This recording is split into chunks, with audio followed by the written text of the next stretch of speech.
kita belajar sama-sama. Coba kita lihat apa arti jadi murid. Kita lihat ayat pertama dulu, Matius 23.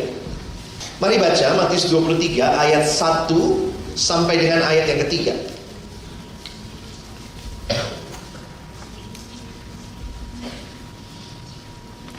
Saya baca ayat yang pertama, teman-teman baca ayat 2 dan 3.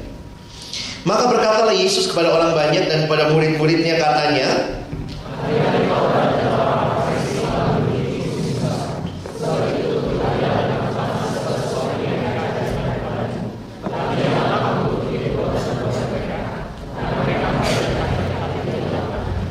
menarik sekali untuk memperhatikan. Dulunya saya pikir Yesus itu benci sama semua hal tentang Farisi. Tapi lihat ayat itu, ada gak yang Yesus suka dari Farisi? Apa yang bagus? Bagusnya apa? Pengajarannya bagus. Jadi waktu kalian perhatikan ini, kursi Musa itu adalah tempat mengajar. Jadi maksudnya Yesus mengatakan orang ahli Taurat, orang Farisi itu sudah memegang pengajaran. Pengajarannya bagus. Yang jangan diikuti apa ya? Perbuatannya. Kenapa? Masalahnya apa? Mereka mengajarkan tapi tidak melakukan. Di sini bagi saya jadi menarik untuk memperhatikan apa bedanya murid sama Farisi. Murid dengan Farisi, jelas Tuhan Yesus seperti memberikan pembedaan. Farisi itu tahu banyak, bahkan mengajar. Masalahnya apa? Tidak melakukan. Murid, baliknya ya, jangan dibalik ya. Tidak tahu tapi mengajar, enggak ya.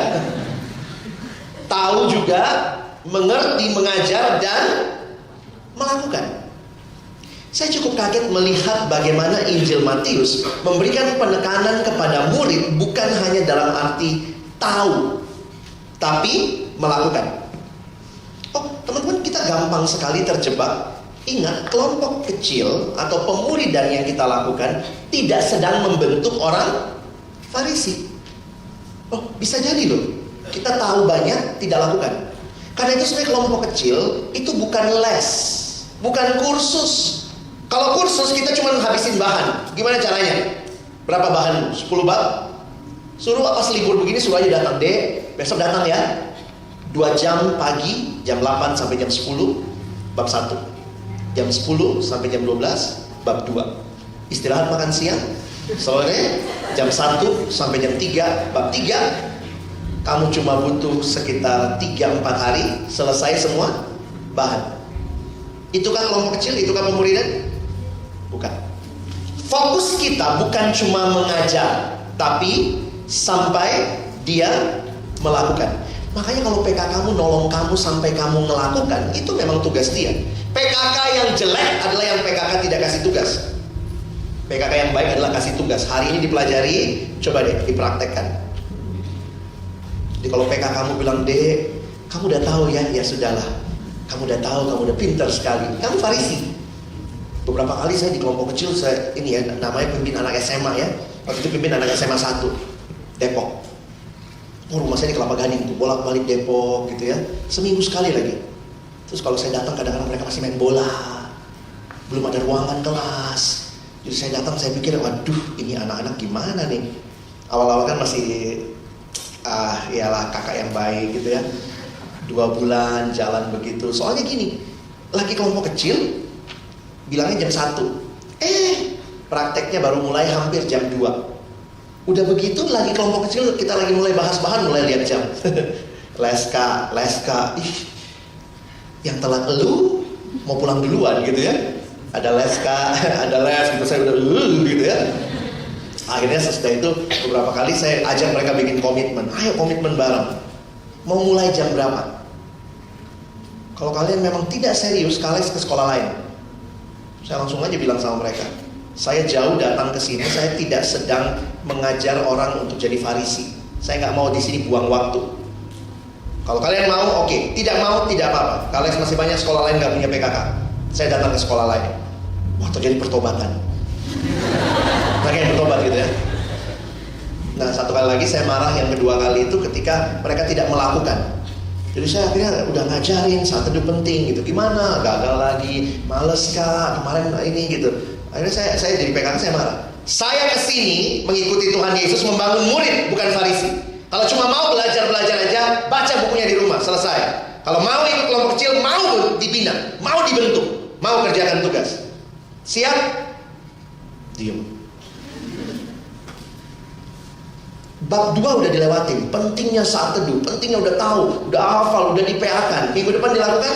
Enggak. Minggu depan dilakukan? Enggak. Lama-lama saya pikir saya nih kesini bentuk Farisi. Enggak, saya mau bangun murid. Siapa yang mau? Sungguh-sungguh. Oke, kamu kenapa masalahnya? Cepat telat bangun. Mulai besok kita semua teleponin dia, suruh bangun. Jadi poinnya memang begini ya. Setelah kita deket kan enak ngomong begitu ya. Saya bilang sama adik-adik saya, Dek, saya itu nolong kamu jadi murid. Saya nggak cuma nolong kamu jadi Farisi. Kalau kamu saya cuma tolong jadi Farisi, kau lakukan nggak lakukan bukan urusan saya. Bodoh amat, yang penting saya udah ngajarin. Tapi saya menjawab panggilan jadi PKK supaya kamu jadi murid. Apa buktinya? Kamu hidup dalam firman. Gimana caranya? Saya beliin kamu renungan. Dibaca nggak? Belum bang, belum kak. Besok telepon. Akhirnya mulai terjadi pertobatan, mulai pada saat teduh gitu ya. Saya pikir iya ya. Kelompok kecil kita ngasilin apa? Maaf ya, mari evaluasi diri kita. Sebegini banyak AKK, berapa yang murid? Jangan-jangan banyak yang Farisi. Tahu sih nyontek nggak boleh, tapi masih nyontek. Tahu sih saat teduh penting, tapi nggak lakukan. Tahu sih pacaran beda agama nggak boleh, tapi tetap dijalanin. Kamu murid atau Farisi? Yang Yesus bangun adalah murid. Yesus puji Farisi bagus banget pengajarannya, tapi hidupnya nol besar. Biarlah kita jadi murid ya. Next, Matius 7, 24, 27. Yuk baca lagi sama-sama ya. Pria mulai baca 24, wanita 25. Kita bergantian sampai 27. Perhatikan Matius 5 sampai 7 di Alkitabmu. Ini adalah khotbah di bukit. Jadi ini adalah bagian penutup dari khotbah di bukit. Jadi Yesus sudah khotbah panjang, khotbah di bukit. Bagian penutup dia menceritakan perumpamaan ini. Abang bacakan judulnya, setelah itu yang pria mulai baca ya. 2 macam dasar.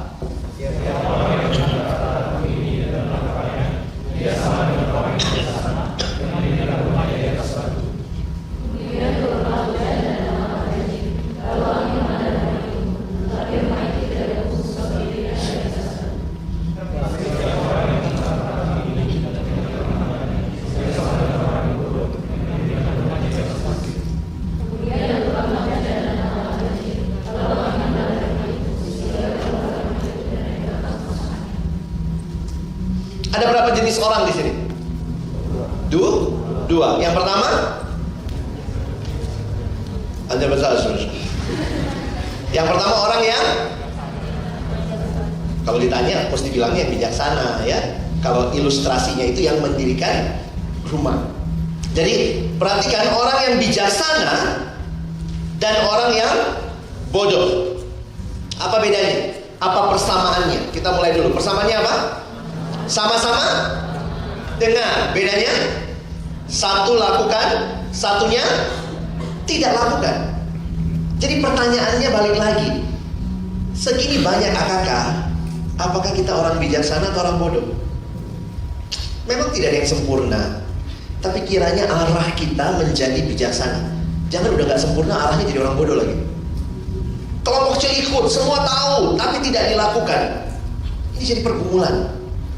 Makanya kalau mau mengevaluasi kualitas kelompok kecil, saya tidak pernah melihat dari berapa jumlah AKK, tapi berapa dari jumlah AKK itu, berapa yang menjadi murid dan orang bijaksana.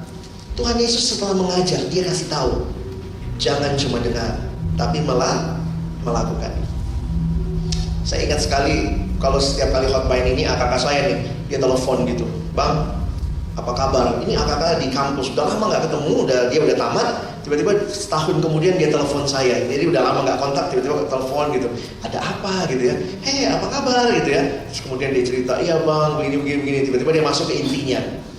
Lagi ada cewek nih bang yang deket. Wis gitu ya. Terus gimana? Satu kantor bang, anaknya baik banget. Dia gini. Ini udah dicerita semua tentang cewek itu gitu ya. Terus ya udah, menurut abang gimana? Ya udah tembak aja. Biar mati tuh cewek kan. Tembak aja saya bilang gitu ya. Namanya kita PKK kan mendorong gitu. Udah kan baik segala macam, udah tembak aja. Nah ini bang masalahnya. Apa masalahnya? Dia gak seiman. Astaga, lu buang waktu gua ngomong sekian lama. Gua pikir seiman gitu ya. Tanya, jadi menurut abang, saran abang apa? Putus. Loh, kok begitu bang? Tapi dia mau loh, kayaknya diajak-ajak mau gitu. Begitu dia cerita lagi panjang, tapi dia pernah loh bang, waktu di gereja dia tunggu di luar bang. Terus menurut abang gimana? Putus. Dia bilang, tapi kalau gini bang, misalnya ya, kalau dia mau ikut nih begini. Jadi menurut abang gimana? Putus. Saya bilang, kau jangan jadi orang bodoh. Terus dia bilang, iya abang kasar banget ngomongnya. Bukan saya, Tuhan Yesus. Bodoh kau. Banyak orang sekarang kena penyakit jugulisme. Jugul. Keras kepala. Kenapa bodoh? Kau sudah tahu, sudah belajar bab 10. Kan gitu ya, bab 10 yang ditunggu-tunggu. Udah pelajarin, tapi kamu tidak lakukan. Alkitab tidak punya istilah lain. Bodoh. Cuma dua kan? Bijaksana atau bijaksini. Kamu yang mana? Kiranya kita jadi orang yang bijaksana. Kalau PKK yang baik menolong AKK-nya untuk jadi orang bijaksana. Dan kamu harus mau ditolong. Kak, tolong saya berhenti pornografi. Gimana caranya Kak? Tolong saya. Kasih password handphonemu. Ini Kak, periksa laptopmu. Silakan Kak. Banyak orang mau berhenti dosa tapi gak mau menyerahkan diri. Tuhan kuduskan hidupku. Handphoneku. Sejak saya mengerti itu, udah handphone semua saya gak pakai password. Kenapa? Bukan masalah privasi. Biar hidup saya terbuka, orang bisa lihat. Hati-hati kita password dan ternyata banyak sekali percakapan yang belum wajar untuk umurmu. Beberapa orang Facebooknya entah udah berhubungan sama siapa. Di BBM ada orang yang baru kasih perhatian 2-3 kali, orang asing pun mulai baper. Itu kan goblok kan? Bodoh bener. Ya hati-hati tuh, kalau kita memang mau menyerahkan diri. Makanya pemuridan itu, saya menghayati kita menyerahkan diri untuk dimuridkan. Memang bukannya berarti PKK jadi Tuhan atas hidup kita, tidak. Tapi PKK jadi orang yang Tuhan pakai menolong kita.